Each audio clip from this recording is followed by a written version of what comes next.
Hi, Poppy Yeager here with This Day in History, March 12th, 1933.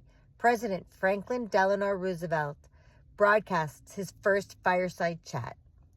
It was about 8 days after his inauguration, and he wanted to speak to the American people about the bangs. 1933, it's the Great Depression. Americans are not working. They don't have enough money for food. It's not a good time. When he took office, he shut down the banks because he was trying to curb the panic. People were still running to the banks, trying to withdraw their money, and that was just making the situation worse. So he took office, shut down the banks, and he's now addressing the American people, explaining why he did what he did, and telling them that the banks would open again tomorrow. Throughout his 12-year presidency, Franklin Delano Roosevelt spoke to the American people in fireside chats at least 30 times. He used it initially during the Great Depression because he wanted, again, to talk to the Americans about the programs that he was trying to get Congress to approve, the programs that would allow Americans to go back to work. And then after we entered World War II, he used the fireside chats to talk to the American people about what was going on in the war and how the Americans were doing. These fireside chats were the first time that a president actually spoke to the American people directly.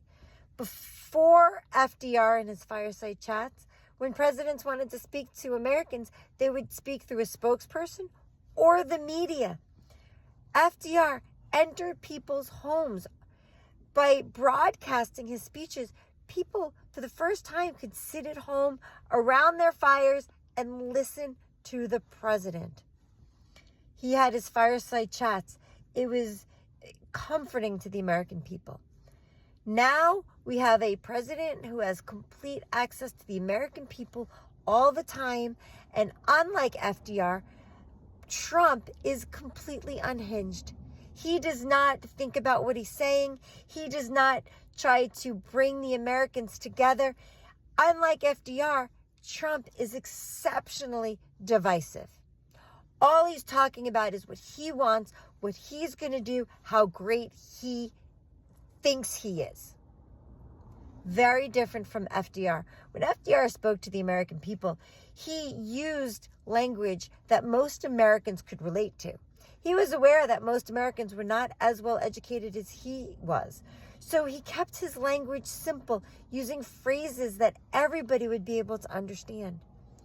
Trump just speaks off the cuff, saying things that half the time make no sense, going back on what he said the previous day. It's appalling to see how far removed we are from a sane president who was able to sit and talk to the American people calmly. Not that FDR was perfect. He did have those internment camps. It's not like he was the ideal president, but at least he knew how to communicate in an intelligent way. Anyway, that's This Day in History, March 12th, 1933. FDR has his first fireside chat.